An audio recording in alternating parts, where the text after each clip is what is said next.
A menos de un mes para las elecciones legislativas, los candidatos al Senado pasan por sala de redacción. Hoy nos acompañan aquí María Eugenia Londoño, candidata por el Pacto Histórico.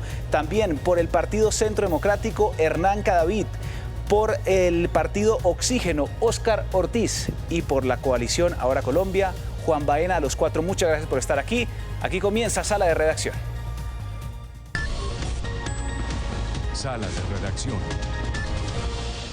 Muy bien, lo primero que quiero que hagamos en esta ronda es que ustedes se presenten a nuestros televidentes, les cuenten quiénes son y sobre todo cuál es su principal propuesta para llegar todos por primera vez al Senado de la República. María Eugenia, bienvenida.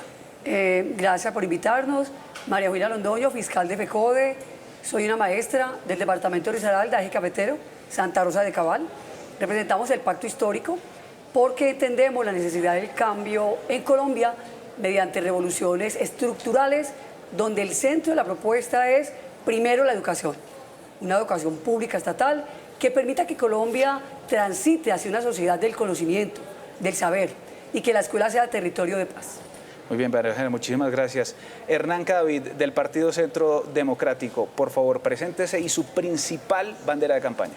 Rafael, muchas gracias. Gracias por la invitación. Y a los seguidores, los televidentes. El nombre mío es Hernán Cadavid, actualmente representante a la Cámara del Centro Democrático, aspirante al Senado de la República.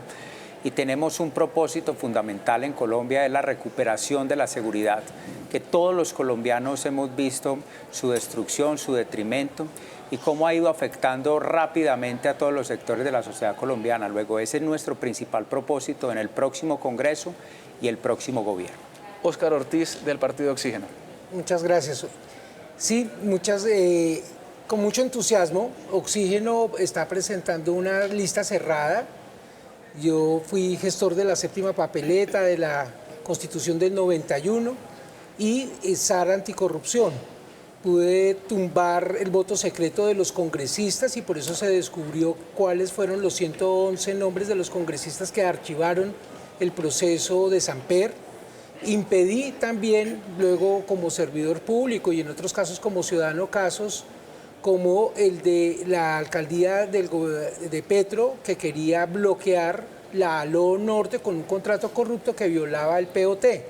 Nuestras principales propuestas están en relación con el elevar los estándares en materia de lucha contra la corrupción. Los políticos corruptos y el sector privado corrupto y los tramposos, una vez hecha la ley, hacen la trampa y la sociedad tiene que defenderse con nuevos estándares de lucha contra la corrupción para cerrarles el camino. Y hay unas propuestas específicas también para Bogotá. Juan Baena, exconcejal de la ciudad.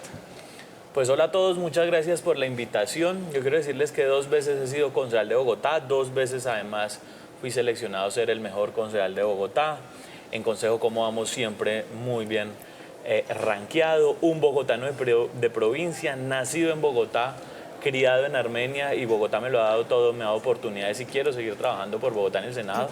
Nuestras principales propuestas son las siguientes, y es trabajar por una vejez digna. ¿Qué congresista, qué senador habla de los abuelos, de los adultos mayores? Queremos trabajar también por el agua en Colombia. Colombia no tiene un plan hoy nacional de agua.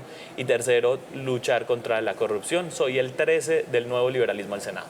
Muy bien, quiero que arranquemos hablando de estos temas de campaña. La semana pasada registrábamos un ataque terrible a la caravana del senador Castellanos. Esta semana también registramos un secuestro de una senadora también en el Cauca. ¿Están preocupados por el tema de seguridad, Hernán? Mucho. El detrimento de la seguridad en Colombia va a pasos acelerados, agigantados. Nosotros mismos sufrimos el rigor de la violencia con la muerte de nuestro compañero Miguel Uribe de manera violenta. Además, hay que decir, sin respuesta alguna por parte de las autoridades hasta este momento en el país. Ha habido una cifra incontrovertible, y es que los hombres en armas en Colombia están llegando a 28.000. Para que hagamos una sola referencia de eso, el proceso de paz con las FARC desmovilizó 13.000 hombres, 8.000 de ellos en armas. Hoy tenemos 28.000 hombres en armas en Colombia. Y evidentemente un crecimiento en las rentas ilícitas que ya están castigando a todos los sectores de la sociedad colombiana. No estoy mencionando todavía la extorsión, el secuestro que ha crecido, por supuesto, y cada uno de los indicadores de delincuencia en el país se ha disparado. uno de los propósitos iniciales tiene que ser, no el único, pero tiene que ser la derogatoria de esa ley de paz total. Es el instrumento con el cual se han cobijado los delincuentes en Colombia para fortalecerse, blindarse jurídicamente, y si tienen la actividad, la fuerza pública, dicen, yo soy gestor de paz, no me pueden tocar, me tiene que dejar seguir. Y eso no puede continuar así. No es la solución definitiva, pero tiene que derogarse esa norma. María Eugenia, quiero preguntarle precisamente por la paz total, porque ha sido una bandera de este gobierno que ampliamente hemos visto que no ha funcionado y que la seguridad en los territorios pues, se deterioró en estos 4 años de gobierno. En efecto, la paz total hace parte de la propuesta que tenemos en términos de una revolución ética, política, social y económica. Recuerden ustedes que la paz tiene un ejercicio complejo que tiene que ver con las causas estructurales de un conflicto.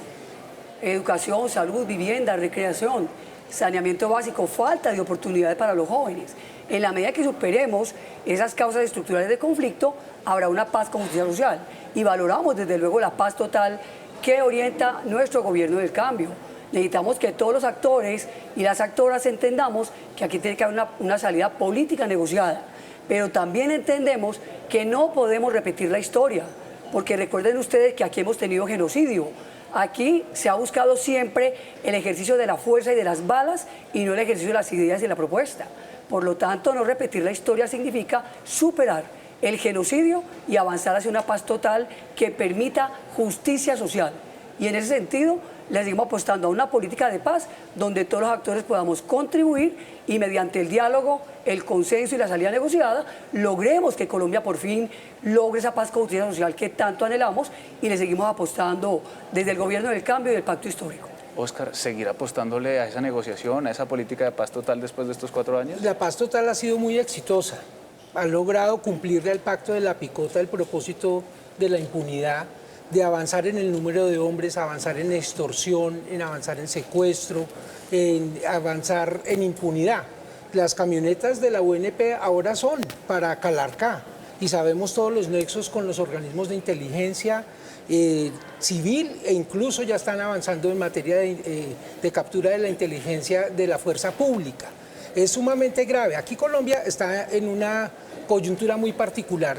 Colombia no está polarizada entre derecha e izquierda, sino entre democracia y antidemocracia. En el 2022, el presidente Petro hizo un pacto que se conoce como el de la picota, con las organizaciones criminales armadas y con lo peor de la clase política corrupta. Y les ha venido cumpliendo. Solamente ahora que está en la línea, en la lista OFAC, se presenta delsificado frente a los colombianos, y en estos últimos semestres está obediente y, diría él, acompasando su interés personal de salir de la lista OFAC con Benedetti y su señora y su hijo para sintonizarse con el interés público.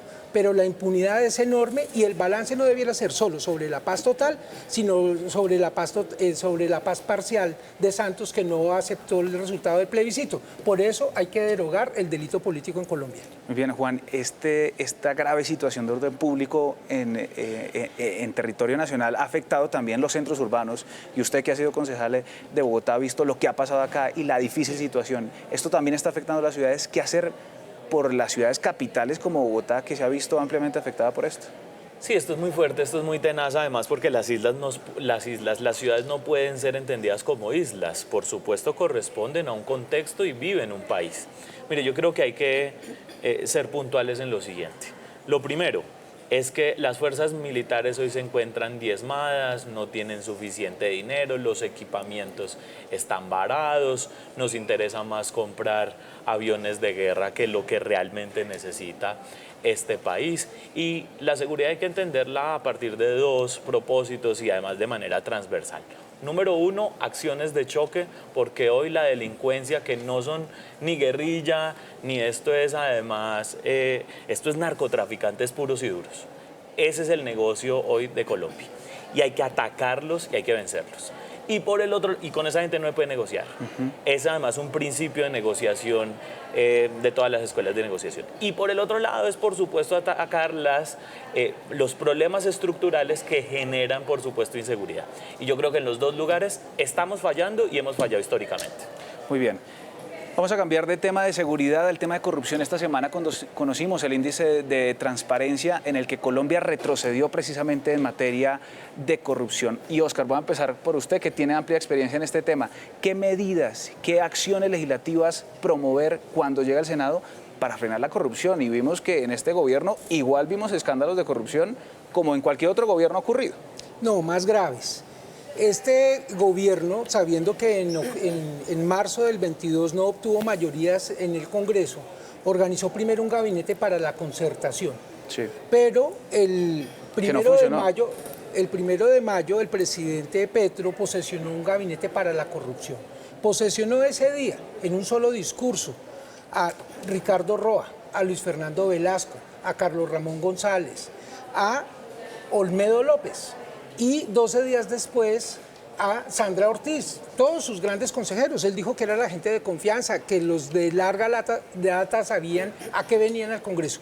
Y efectivamente convirtieron la UNGRD en un cajero rápido para la corrupción. E innovó, la OCDE debía incorporar estos hechos como una innovación en corrupción, no en lucha contra la corrupción. Ahora es a domicilio, al detal y en efectivo. Por ello es por lo que una vez los corruptos, como este gobierno, innovan en corrupción, toca innovar también, porque el partido no es un gol, en materia de políticas públicas de lucha contra la corrupción. Y por ello tenemos unos proyectos, un estatuto anticorrupción que vuelva y eleve los estándares y unos instrumentos para que los ciudadanos directamente tengan más poder de control sobre los políticos, particularmente los congresistas, y también injerencia en la agenda pública. ¿Alguno otro? ¿Una propuesta puntual para luchar contra la corrupción? Yo tengo una, discúlpeme. Yo quiero trabajar por un tema que se llama Ley de Obra a la Vista.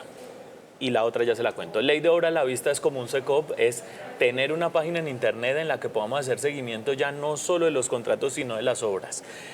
Se dio en anticipo, por qué están demorados los permisos, porque así las veedurías y los ciudadanos vamos a poder vigilar en tiempo real qué está pasando en las obras. Y por el otro lado, yo creo que este Senado, esta Cámara, tiene que reglamentar las leyes y los decretos de emergencia económica que los utilizan para lo que les dé la gana y son otro foco de corrupción. Y que en este momento es centro del debate. Hernán. No, gran parte de la corrupción de estos últimos años del gobierno nacional comprando sectores del Congreso de la República ha sido sobre la base de las gestiones ante entidades. Sí, aquí no hay una publicidad por parte del próximo gobierno de cada gestión, cada reunión, cada conversación que exista entre un sector del Congreso de la República y el gobierno nacional. No vamos a tener ni siquiera nosotros la posibilidad de saber quiénes son los más recurrentes en cada ministerio. Alguien dirá, no, pues se pueden reunir por fuera, sí, pero un principio tienen las cosas. Si la publicidad en la solicitud de los apoyos a las regiones tiene que tener la transparencia en los medios de comunicación actuales. De lo contrario, vamos a seguir viendo cómo caminan en las sombras, cómo hay uno que va a la unidad de gestión del riesgo para hablar en nombre de otros y cómo efectivamente este gobierno transó a unos sectores amplios del Congreso de la República. No es gratuito que hoy haya prófugos, no uno, dos del gobierno nacional, ministros en la cárcel y unos congresistas completamente investigados. Compraron al Congreso. ¿Me permites, por favor? Como representante de la Cámara le escuché también una propuesta de aumentar los requisitos para los cargos que en este gobierno fueron muchos flexibilizados. ¿Va a seguir con eso? Lo que terminó sucediendo está en desarrollo el proyecto. Es un paño de agua tibia ante la avalancha. Lo que terminó sucediendo en este gobierno es que empezaron a disminuir los requisitos para ser parte de los importantes cargos del Estado central. Un miembro de junta directiva de Ecopetrol tiene que tener un estándar de capacidad y entendimiento. Aquí lo que hicieron fue empezar a disminuir. Aquí lo que estamos diciendo es, oiga, si usted va a disminuir arbitrariamente no puede ser así. Primero tiene que tener un control de la función pública, de la Comisión de Servicio Civil, pero no a criterio o a discreción cuando le parezca que quiera acomodar un amigo y pone en Ecopetrol a alguien que nada sabe de petróleo. Ni hablar de la carrera diplomática en donde que también ha sido se ampliamente por esa vía los la requisitos. corrupción se traga. Claro, María Eugenia, usted tiene una réplica sobre corrupción. Por favor, es que la corrupción es un problema endémico en el país. Entonces yo no puedo aceptar que estemos adelantando un debate frente a la corrupción del gobierno del cambio. Expresemos que aquí en Colombia históricamente ha habido corrupción y apenas el gobierno del cambio llegó. Los recursos para la paz implementar la paz total se perdieron. En la pandemia hubo problemas también con recursos de corrupción. Por eso entonces no podemos concentrar el debate en el gobierno del cambio, donde se ha combatido la corrupción y estamos planteando para el segundo gobierno, que lo vamos a conseguir con Iván Cepeda Castro, la revolución ética. Y eso está transversalizando, porque los recursos del pueblo deben ser para el pueblo. Estamos empezando por señalar que se le retira una prima de 17 millones a cada congresista, que hay que rebajar el salario de los congresistas, porque al final debe haber vigilancia, debe haber austeridad y los recursos del pueblo deben ser para el pueblo. Así pues que entendamos que no es la corrupción problema de este gobierno. 214 años de corrupción en Colombia que estamos buscando que se superen y en ese sentido estamos proponiendo la revolución ética como un ejercicio responsable con los recursos del pueblo. Entonces, importante tratar el debate con objetividad y ubicados en el contexto actual. María Eugenia, si hay revolución ética, entonces Cepeda acepta que la consecuencia de la violación de topes de campaña genera la pérdida del cargo de Petro. No, es que el tema de los topes de campaña es un tema discutible. Al amigo Roa le están planteando una investigación, tendrá que haber un debido proceso. Pero recuerden ustedes que otrora al presidente Petro se le dijo, no tiene problema con el tema de los topes de campaña, pero se abre el debate por la coyuntura de las elecciones. Al final, aquí no hay propuestas, sino que hay críticas al gobierno del cambio. Y yo digo, qué importante cultura política y un ejercicio político de propuesta que trascienda a atacar a un gobierno que sí ha venido superando los problemas sociales, que sí ha venido invirtiendo, que se ha venido ubicando reformas estructurales, incluso con enfoque de género, para el pueblo y por el pueblo. Por eso llenamos plazas. Por eso hoy la favorabilidad del gobierno se acerca al 50%. Es una aceptación del pueblo porque ha entendido que este gobierno se ha venido adelantando la tarea. Es importante ubicar el aquí hay un contexto. tema. Digamos, lo que uno no puede aceptar, María Eugenia, con todo respeto, es decir que es que aquí llevamos 230 años de corrupción y que entonces aquí ha habido porque apenas llegamos, ¿no? Ustedes le hicieron un planteamiento al país de lucha contra la corrupción y lo que ha habido es una profundización de la misma. Un indicador objetivo es cómo retrocedimos, que de ahí parte la pregunta. Lo tercero es que usted no le puede decir al país que hay 214 años de corrupción y que no pasa nada, que haya prófugos y ministros presos por comprar al Congreso para lograr unas reformas. Buenas, regulares o malas, cualquiera sea el fin, si se hace con corrupción no tiene sentido.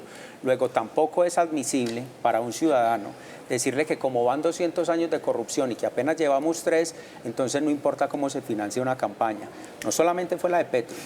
Aquí hay un requerimiento de la opinión pública sobre cómo se financiaron las listas del pacto y cómo se financió la campaña de Iván Cepeda para la consulta. Luego, seguir diciendo que perdónennos que haya una corrupción, pero como venimos de 214 años, eso sí es inadmisible. Yo quiero decir una cosa que a mí me parece inverosímil. Y esto es como, a mí me pasó. Fíjese, alguna vez yo perdí un logro en el colegio, ¿cierto? Y mi excusa con mi papá fue que mis mejores amigos habían perdido 3. Y le dio esa risa a mi papá. No. Aquí los que están gobernando son ese cambio. Claro. Y todos los corruptos que hayan, sean de izquierda o derecha, son reprochables y no le podemos achacar eso a una verdad histórica. Pero además, hablando de temas objetivos, quiero decir lo siguiente, porque sacan mucho pecho con el tema de popularidad, de le bajamos, ¿cierto?, el salario a los congresistas. Vamos a dejar algo claro. Estoy de acuerdo con que se los bajen, que quede muy claro. Pero esto no es sino circo y pan, ¿cierto?, para el pueblo. Le voy a poner un ejemplo. Aumentaron en más de un 30% el dinero que se va a OPS y tienen una ejecución menor al 60%. 13 billones, son más de 6 billones de pesos invertidos en OPS de ministerios que no logran su cometido, que no existen para lo que son. Así que aquí no vengan a decir, ¿cierto?, que están administrando bien este país y que por cuenta de haberle bajado a los congresistas de este país está bien, cuando sacan decretos de emergencia económica, dizque para ayudarle a Córdoba, dizque subiendo además los topes, rompiendo la regla fiscal, endeudando cada día más a Colombia y diciendo que están administrando bien el país, porque no es cierto y no es admisible. ¿Me permite replicar? Claro. Claro, porque aquí tenemos que hablar de que ha habido un bloqueo fiscal y tiene que ver con una reducción de 10 billones al presupuesto general de la Nación, inicialmente. 2, ley de financiamiento, también hundida. Y 3, un decreto de emergencia. El decreto de emergencia está tratando de buscar recursos para poder adelantar la acción social, en la que este gobierno es absolutamente fuerte. Entonces lo que queremos decir aquí es que había un ejercicio de bloqueo, de señalamiento solamente a este gobierno. Y nosotros estamos excusándonos porque pensamos que la corrupción tiene que ser señalada, rechazada y castigada, sea de quien sea. Eso debe ser absolutamente claro En eso y es creo la que todos consigna por el coincidimos. Pero pueblo y después para el del pueblo. 7 de agosto. Transparencia, no, María porque Eugenia, igual pero se ¿de quién es viene, el Entonces, se viene castigando. entonces que la, Hay muchos que la Junta gobiernos- Directiva saque a ROA. Hay muchos gobiernos anteriores de derecha que están en la cárcel y sus ministros también están en la cárcel. Pero eso Eugenia, no pero da una eso, pregunta. vice, para Entonces que digamos alguien- que hace un histórico, Una pregunta pero final. aquí tenemos O sea una que el consigna pacto clara. tiene permiso Estamos de estar en la contra- cárcel porque otros están en la Exacto. cárcel. en Correcto. contra de la corrupción, pero no estamos aceptando que se haga política difamando a un gobierno Mire, que déjeme, se la ha jugado déjeme toda por el hacer pueblo. énfasis Eso es en un otra cosa tema muy breve distinta. sobre lo del llamado bloqueo, y lo debo decir de quienes hemos estado en el Congreso de la República. Muchos temas se le han aprobado al gobierno en el Congreso. Con o sin plata, transacción, compra o no, ya determinaremos cuáles de esas sí, otros no. No puede decirse entonces que en un escenario de deliberación, tú que has estado en el Consejo, que cuando se le rechaza un proyecto al gobierno Hay es un un bloqueo. bloqueo. O cuando, por ejemplo, entonces la Corte Constitucional funciona y dice aquí no hay hecho sobreviniente que justifique la declaratoria de una emergencia, es un bloqueo. No, no, al revés. Están legislando por vía de decreto y son dos temas diferentes. Cuando funciona el Estado de Derecho, no se le puede llamar a eso bloqueo, María Eugenia. Muy bien, vamos a ir cerrando este bloque de corrupción y quiero que para el siguiente también hablemos de las propuestas, que finalmente es lo que quiere escuchar la gente. Sí. Yo coincido y creo que todos estamos de acuerdo en que evidentemente si la corrupción es de un gobierno de izquierda o derecha es repudiable y en eso es una lucha que tenemos que llevar como Estado y como cada uno de los gobiernos que asuma la Casa de Nariño, cual sea que sea el 7 de agosto. Hablemos del tema de la salud, que es otro de los temas que le preocupa a la gente, Total. que está madrugando a buscar las medicinas, que le rechazan las citas con los especialistas. Voy a empezar al revés entonces, María Eugenia. Propuestas para la salud y sobre todo usted que es maestra, con el magisterio, que también hubo un caos terrible y ahí hubo unas también investigaciones de la Procuraduría y demás. ¿Qué hacer específicamente con el tema del magisterio y de la salud? Bueno, yo reafirmo que sí ha habido bloqueo con las reformas del cambio. Y una de ellas tiene que ver con el tema de salud. La reforma de la salud ha sido archivada muchas veces. Y en ese sentido se favorece a los dueños del negocio y se impide que en Colombia haya una salud basada en la promoción y en la prevención, donde todos los colombianos y colombianas no tengan que morir en la puerta de un hospital en las urgencias. De lo que ha buscado el gobierno Petro es elevar asunto de estado de la salud del pueblo colombiano y simultáneamente del magisterio colombiano, para que tres elementos estructurales que han convertido la salud en un negocio en Colombia históricamente mandatadas por el modelo neoliberal. Uno es la intermediación, que ha profundizado la corrupción en la salud y que ha desviado los recursos de la misma. Entonces castigamos la vida, pero valoramos el negocio. La otra es la integración vertical, cómo instrumentalizamos y direccionamos para que ese paciente vaya a donde está mi negocio y yo siga ganando. Y la ausencia de vigilancia, de controles, de auditoría, de los recursos. Por lo tanto, pensamos que es necesario que hoy la reforma de la salud se materialice, porque el Congreso bloquea reformas, pero se olvida que esas reformas son para ese pueblo que votó por ese Congreso. Están traicionando al pueblo. Así las cosas hoy estamos homologando. La salud del magisterio colombiano, que ha tenido dificultades, claro que las ha tenido, pero porque los dueños históricos del negocio no han permitido que el modelo camine y han puesto barreras de acceso. Por lo tanto, eliminar esos tres elementos estructurales que han hecho en Colombia la salud un negocio y no se defiende la vida es la clave que necesitamos para que haya una revolución de la salud y por la vida en nuestro próximo gobierno con Iván Cepeda. O sea, la banca del pacto histórico entonces insistirá en la reforma de la salud. ¿Reforma de la salud, Absolutamente. sí o no? ¿O de qué tipo, No, Oscar? hay que tener en cuenta la realidad. Los ciudadanos tienen pues, la suficiente inteligencia y experiencia para saber si la atención y el acceso a medicamentos, etcétera, ha mejorado o empeorado. Mi padre tiene 90 años, mi madre 88. Tengo parentesco con profesores y veo las manifestaciones en la 72 con 11, un poquito más arriba, porque efectivamente el experimento a ellos les ha salido perjudicial. Y eso está relacionado directamente con la corrupción. Para que el presidente posesionara ese gabinete para la corrupción el 1 de mayo, la decisión la tomó el martes 25 de abril de 2023. ¿Por qué? Porque el gabinete que había hecho originalmente para la concertación no le estaba aprobando, en virtud de los diálogos, el proyecto que nos expone María Eugenia. ¿Y qué pasó esa mañana? Que se salvó el proyecto tal y como quería el presidente, y no de conformidad con las concertaciones que estaba haciendo con los diferentes partidos. Vio que podía comprar la Comisión Séptima de la Cámara y cambió el gabinete y lo quería imponer, y los resultados son desastrosos. El avance que se había tenido en cobertura y calidad a partir de la Constitución del 91 y el régimen legal posterior lo ha echado a perder este gobierno por aversión a la participación del sector privado en los asuntos públicos. Muy bien, Juan. ¿Propuestas en materia de salud para salir de esta crisis en la que estamos? Mire, yo quiero trabajar por un tema que, insisto, en mi presentación, es trabajar por una vejez digna. Yo siento que hoy el adulto mayor en Colombia no tiene una vejez digna, hace colas y colas que demoran días, horas y autorizaciones y no van a donde un especialista, no le dan además su medicamento. El 70% de las personas en este país no recibe el medicamento y le toca sacar de su bolsillo para comprarlo. Así que yo quiero trabajar por un plan nacional de vejez digna y de economía plateada. Y eso, por supuesto, tiene que ver con muchas reformas en materia de salud. Termino además con un tema en materia de salud que me parece importante.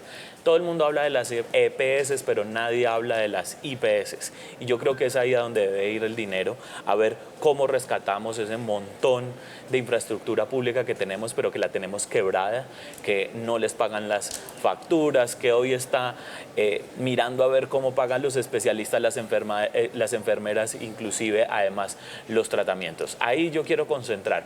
Yo quiero terminar, digamos, con una perla, y la perla es que aquí vienen a defender el tema de salud, ¿cierto? Pero el superintendente, además de salud, que fue compañero mío, concejal de Bogotá, Luis Carlos Leal, ¿cierto? Salió a pedir perdón por cuenta de la corrupción de agentes interventores que se metieron a los hospitales y que supuestamente, ¿cierto?, se eligieron porque el presidente lo sugirió. Y el presidente sale a decir que él no fue, que fue Laura Sarabia, a quien además le dan nuevamente, ¿cierto?, carreras diplomáticas y están disfrutando en Europa de los daños que hicieron en este país. Eso no puede seguir pasando. Hernán, desde la bancada del Centro Democrático, ¿soluciones para el problema de la salud?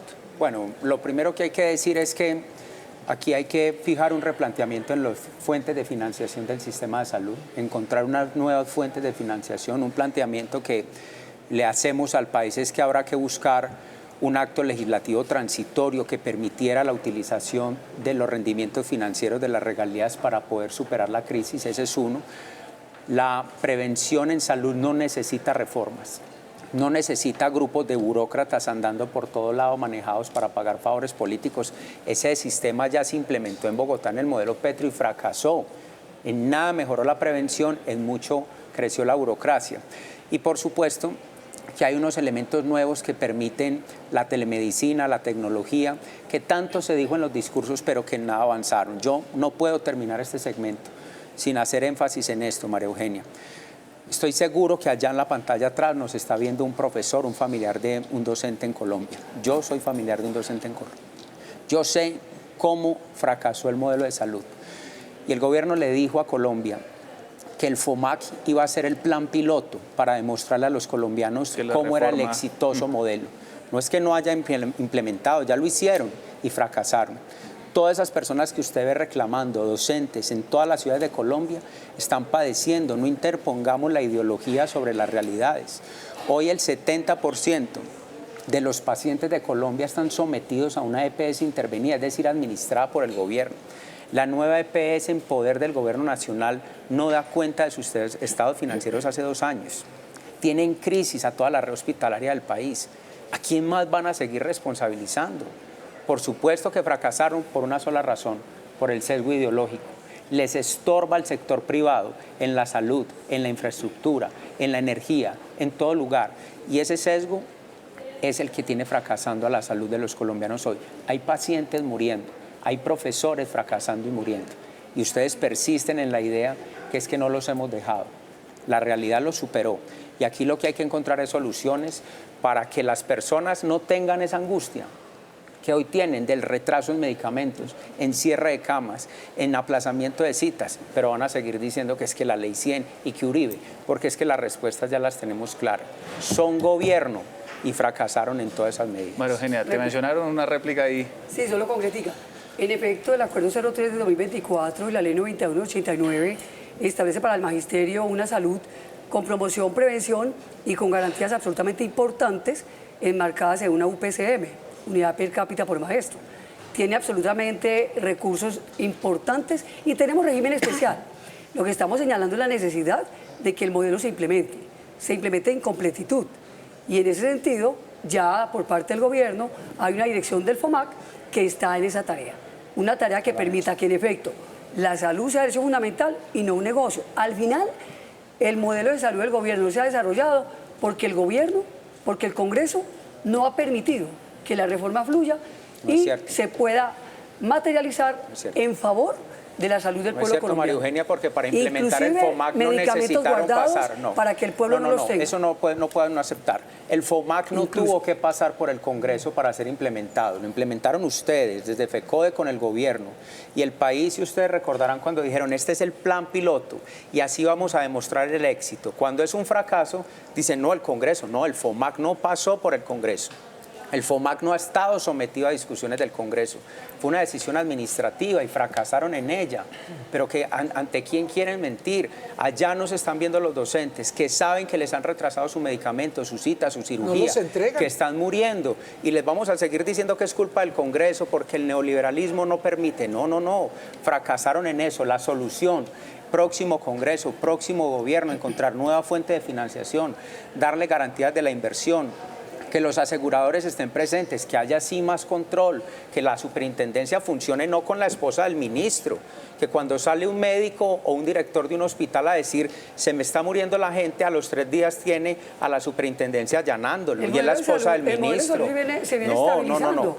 Lo que no me se viene parece a mí, estabilizando, lo que a se mí me viene parece profundizando la crisis. Es que no hay una sola cifra. Me parece interesante que María tú te Eugenia, preocupes por el magisterio. No hay, por supuesto, es que un hermano mío es docente y muchos familiares. Y ha atacado al magisterio históricamente. Entonces, qué importante ahí empieza la discusión, perdónenme. Lo que creo es que aquí hay un debate estructural. Estamos tratando de que el modelo se materialice, se supere, y sí depende del FOMAC.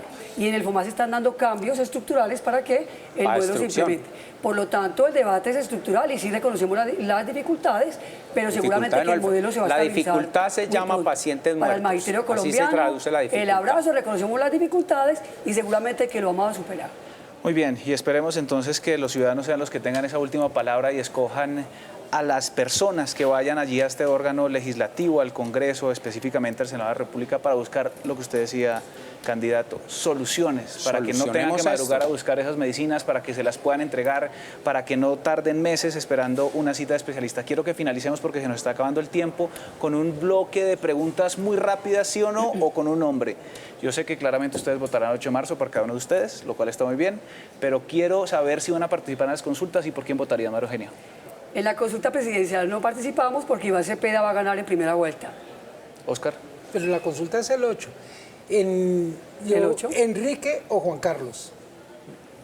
Juan Manuel Galán. Juan Manuel Galán. Voto sí y Paloma Valencia. Muy bien. Si segunda vuelta fuera entre Abelardo y Cepeda. Cepeda, obviamente. Nuestro próximo presidente. Abelardo. Abelardo, Juan. No votaría por Cepeda. No, ¿voto en blanco? No votaría por Cepeda. No votaría por Cepeda. Hay que ver qué nos proponen las otras personas. Pero para mí Cepeda es además entregarle la guerrilla a este país y no votaría por él. Abelardo de la Espriella. Muy bien. ¿Están de acuerdo con la reducción del salario de los congresistas? Absolutamente de acuerdo. Esa plata es del pueblo y tiene que quedarse en el pueblo. Tenemos que legislar para ellos y no llegar a enriquecernos al Congreso. Eso es claro. Sí. Sí. La propusimos más de 6 veces. Lo llamativo es que el presidente Petro, mientras fue congresista, nunca renegó de ella, pero ahora sí la desmontó. Estamos de acuerdo. ¿Legalización de la marihuana? Hay que abrir un debate porque hago parte de la escuela y creo que la escuela merece que con nuestros jóvenes abramos un debate importante que entienda que es un problema, el consumo es un problema social, que hay que abordarlo de manera estructural. Oscar. En los términos de la Corte Constitucional existe un libre desarrollo de la personalidad, pero la comercialización, legalizarla no. Juan. Sí al cannabis medicinal e industrial. Hernán. No a la comercialización. Muy bien. 30 segundos, un último mensaje a los televidentes, en el mismo orden. Vamos a apoyar el pacto histórico y vamos para el segundo tiempo del pueblo colombiano, porque aquí el pacto reconoce los derechos y fortalece las condiciones de vida dignas del pueblo. Por lo tanto, el pueblo manda y la unidad es la victoria. Y vamos con Iván Cepeda, Congreso mayoritariamente el próximo 8 de marzo, una lista paritaria cremallera que hace honor al Día Internacional de la Mujer Y vamos por las cámaras pacto. Con toda, un abrazo fraterno y el pueblo manda. Óscar, su mensaje final. Violentos y corruptos nos asfixian. Patéalos en las urnas. Oxígeno al Senado. Juan, su mensaje final. Pues yo creo que este país no funciona y no funciona precisamente porque siempre nos encasillan en lo que pasó hoy, que es peleas de izquierda a derecha, cuando este país necesita es soluciones. A nadie más le conviene que gane la derecha que a Petro o que gane Petro que a la derecha. Así que aquí hay un camino distinto, este es Nuevo Liberalismo 13, acuérdense, busquen Nuevo Liberalismo y número 13 para votar por Juan Baena al Senado. Hernán. Yo creo que la discusión no es izquierda o derecha, es Cepeda o democracia. Y en eso nos estamos jugando el país, las instituciones, los equilibrios. No puede ser que ante una decisión institucional la respuesta del candidato de Cepeda sea la eliminación de la institución. No puede ser que ante el disentimiento de la opinión la respuesta de Cepeda sea ofrecernos cárcel. Luego, con todos los partidos, Nuevo Liberalismo, Sectores Verdes y muchos otros más, Juan, durante estos últimos años logramos acuerdos. Aquí hay un modelo, o democracia o Cepeda, y nosotros elegimos democracia y hacemos parte del Centro Democrático el próximo 8 de marzo en la lista cerrada del Centro Democrático. Es Hernán Cadavid, Juan Baena, Óscar Ortiz y María Eugenia Londoño. A los cuatro, muchísimas gracias. Me alegra mucho que podamos tener esta conversación y que hace parte precisamente de esta fiesta democrática que vamos a vivir el próximo 8 de marzo. De aquí en adelante, los episodios de Sala de Redacción con los candidatos al Senado. Ustedes, gracias por su sintonía. Muchas gracias. Rafael, muchas gracias.